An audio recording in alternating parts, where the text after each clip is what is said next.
제가 봉독하겠습니다. 내가 율법이나 선지자를 폐하러 온 줄로 생각하지 말라. 폐하러 온 것이 아니요 완전하게 하려 함이라. 진실로 너에게 이르노니 천지가 없어지기 전에는 율법의 1.1획도 결코 없어지지 아니하고 다 이루리라. 그러므로 누구든지 이 계명에 지극히 작은 것 하나라도 버리고 또 그같이 사람을 가르치는 자는 천국에서 지극히 작다 일컬음을 받을 것이요 누구든지 이를 행하며 가르치는 자는 천국에서 크다 일컬음을 받으리라. 내가 너에게 이르노니 너의 의가 서기관과 바리새인보다 더 낫지 못하면 결코 천국에 들어가지 못하리라. 아멘. 오늘 우리가 읽은 말씀 중에 내가 율법이나 선지자를 폐하러 온 줄 생각하지 말라. 폐하러 온 것이 아니라 완전하게 하려 왔다라는 말씀을 같이 나누려 합니다. 예수님께서 이 땅에 오셔서 이렇게 하시는 행동들을 보면 여러 가지 율법들, 그러니까 그동안 이 바리새인들이 지켜왔던 안식일이나 또 금식이나 기도나 뭐 여러 가지 제도들을 이상하게 다 무너뜨리는 것 같은 그런 생각을 들게 하고, 또 이 율법을 잘못 아는 분들은 율법 폐기론자들, 그래서 율법은 필요 없다 그렇게 말씀하시는 분들이 계십니다. 그러나 주님께서는 이 율법을 폐하려 오신 것이 아니라 이것을 완전하게 하러 왔다 말씀하십니다. 그래서 이 주님께서 그러면 이 율법을 완전하게 하려 오셨다라는 이 완전하게 하라는 말은 도대체 무슨 말인가 하는 그런 말씀을 같이 생각해 보려 합니다. 율법은 우리가 아시다시피 세 가지로 보통 나눠집니다. 첫째는 제사의식에 속하는 의식법이라는 것이 있습니다. 그래서 제사제도, 여러분 알다시피 속죄제, 속건제, 번제, 화목제, 이런 소제, 그런 제사제도가 있습니다. 그래서 율법을 보면 어떻게 하나님께 예배를 드려라 하는 그런 제사의식이 쭉 설명되어져 있죠. 우리가 이것을 의식법이다 그렇게 이야기합니다. 또 두 번째 율법을 가만히 살펴보면 민법과 형법이 있습니다. 그러니까 이 사람과의 관계에 있어서 어떻게 해야 되는가. 예를 들자면 누가 이렇게 손해를 보면 이렇게 배상을 해라. 누가 이렇게 도둑질을 하면 이렇게 해라. 뭐 누구를 이렇게 때리면 이렇게 해라 하는 지금 우리가 같은 어떤 형법 또 민법 같은 그런 내용들이 율법 가운데 있습니다.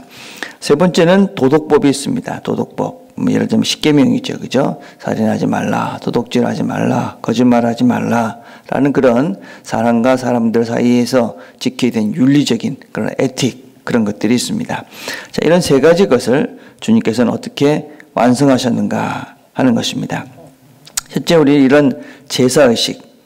제사의식은 우리가 주님의 치루실 그런 십자가의 대속의 그림자다 그렇게 이야기합니다.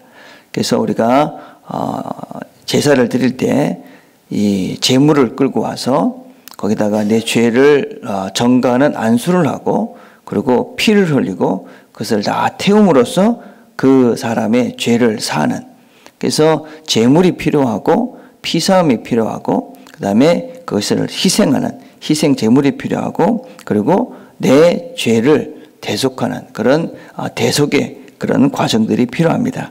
이것은 주님께서 십자가에 당하시는 앞으로 우리의 죄를 대속하실, 신약에서 우리가 우리의 죄를 다 대속하실 그 십자가의 그런 대속의 사건들을 보여주는 그림 언어다 그렇게 우리가 할 수 있습니다.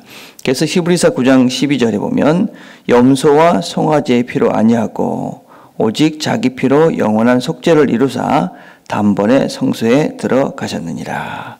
그러니까 그 전에 염소와 또 송아지 또 양으로 이렇게 했던 그 피, 이제 그것이 이제 예수님께서 이제 단번에 치르심으로 우리의 모든 죄가 이제 다 사해지는. 그래서 그 전에 율법에서 얘기했던 그 제사법이 이제는 온전한 실체로, 그래서 그것을 완전히 이루신 것이죠. 그래서 주님께서 이런 그 제사법을 그렇게 자기의 몸으로 다 이루셨다 그렇게 우리가 설명할 수 있습니다. 자, 두 번째는 사회법, 그러니까 민법, 형법 이런 것들입니다. 자, 이것들을 어떻게 완성하셨는가? 자, 예를 들어 보면 마태복음 19장 7절과 8절에 보면 이런 말씀이 있습니다. 여짜오되 그러면 어찌하여 모세는 이혼 증서를 주어서 버리라 명하셨나이까. 예수께서 이르시되 모세가 너희의 마음에 완악함 때문에 아내 버림을 허락하였거니와 본래는 그렇지 아니하니라. 자, 이것은 그 당시 어떤 면에서 이혼법에 대한, 그죠? 이 모세가 율법에 있었던 그런 이혼법에 대한 예수님의 재해석입니다. 그 당시 모세 시대 때, 그 옛날에는 사실은 여자를 이렇게 버리는 것이 그렇게 문제가 되지 않았습니다. 그래서 살다가 그냥 여자를 그냥 버릴 수가 있었죠. 그래서 많은 사회적인 약자들, 특별히 이 남편으로부터 버림받은 여자들이 사실은 갈 데가 없었고, 그래서 사회로부터 많이 어려움을 겪었던 그런 시대였습니다. 그것을 모세는 그렇게 하지 마라. 모세가 이혼 증서를 주라 하는 것은 두 가지를 생각한 것입니다. 첫째는 이혼을 그렇게 여자를 쉽게 버리면 안 된다 하는 것을 깨닫게 하는 것이죠. 그래서 이혼 증서를 주게 만들므로써 누군가의 허락을 받고, 그래서 이혼을 어렵게 만든 것이지요.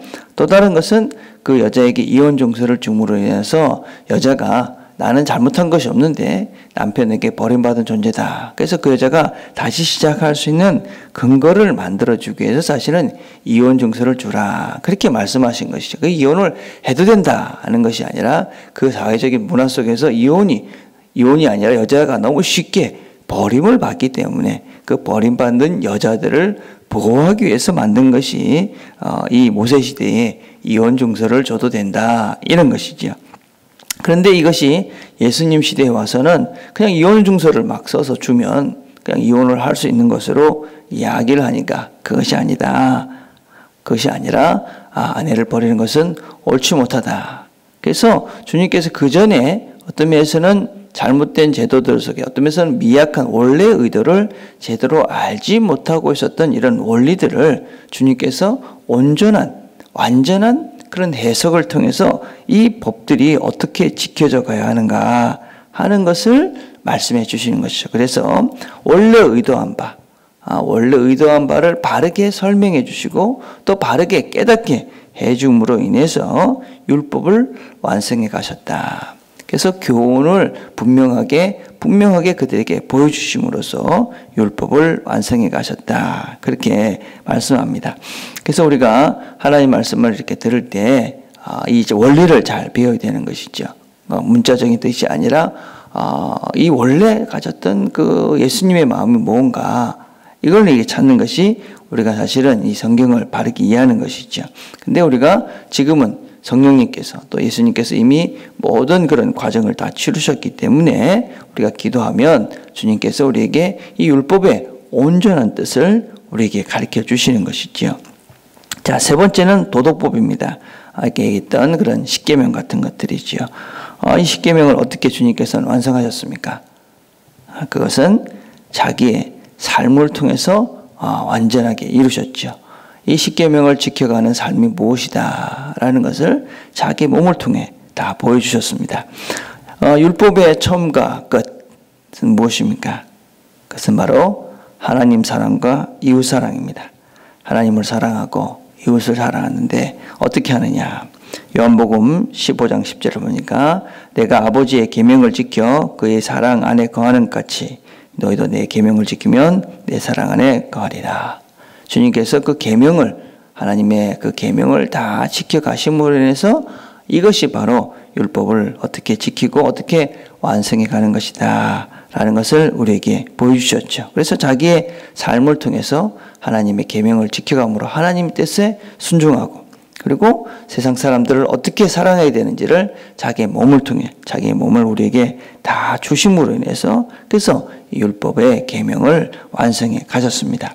그래서 주님께서는 제사법, 그죠? 민법, 그다음에 어떤 윤리법, 도덕법들을 자기의 삶을 통해 또 설명을 통해서 또 자기의 몸을 들임으로써 완성해 가셨다. 그렇게 우리가 해석할 수 있는 것이죠. 그래서 주님께서는 율법을 완성하시기 위해서 이 땅에 오신 것이다. 그래서 우리는 구약과 신약에 있는 바른 뜻들을 예수 그리스도의 그런 모습을 통해서 예수 그리스도의 그런 그 해석과 그분의 삶을 통해서 온전히 해석해서 바른 뜻을 우리가 깨달아갈 수 있는 것이지요. 자, 그래서 율법은 무엇입니까? 주님께서 그렇게 이루신 그 율법은 이제 구원받은 자의 삶의 표준이다라고 할 수 있습니다. 예, 그래서 우리는 율법으로 구원받는 것 아닙니다. 우리가 율법을 막 지켜서 구원받는 것이 아니라 주님께서 그렇게 사신 그 모습을 보고 율법을 이렇게 지켜서 하나님께서 사신 그 모습을 보고 우리도 그렇게 따라 살아감으로 우리가 율법을 이루어가는 것이죠. 그래서 우리는 이제 율법은 구원받은 자, 주님께서 살아가신 그 구원의 은혜를 아는 자들이 살아가야 될, 따라가야 될 그런 우리의 지표가 되는 것입니다. 그래서 주님께서 분명히 이렇게 말씀하셨습니다. 너희가 나를 사랑하면 나의 계명을 지키리라. 그래서 하나님을 사랑하는 사람들은 이 하나님의 말씀을 따라 사는 것이지요. 그 말씀을 따라서 하나님을 사랑하고 이웃을 사랑해가는 것이지요. 이게 이제 주님께서 우리에게 주신 그 계명을 하나님 말씀을 순종하며 살아가는 우리의 자세다라고 할 수 있는 것이지요. 주님께서는 이 땅에 이 계명, 이 율법을 완성하기 위해서 오셨습니다. 우리도 그분의 삶을 따라서 살아가는 자들입니다. 물론 우리가 주님처럼 온전하게 그것을 따라가기는 쉽지 않겠지만 우리가 주님이 우리에게 살라고 주신 이렇게 사는 것이 진정한 진리의 삶, 이것이 생명의 삶이라고 우리에게 보여주신 그 말씀을 우리가 잘 따라 살아감으로 우리가 하나님의 형상을 이루어가는 것이지요. 오늘도 여러분들이 그래서 기도하면서 하나님 오늘도 주께서 나에게 주신 이 말씀을 따라 순종하며 살아가는 그런 하루가 되게 해주십시오. 그렇게 기도하면서 하나님이 주시는 그런 성령의 능력으로 오늘도 그 계명을 지키며 그래서 우리도 우리 삶도 주님이 원하시는 온전한 삶을 살게 되는 것이지요. 오늘도 기도하면서 그 하나님의 성령의 충만함을 더집어서 계명을 하나님의 말씀을 이루며 지키며 살아가는 저와 여러분이 되기를 간절히 바라겠습니다. 기도하겠습니다.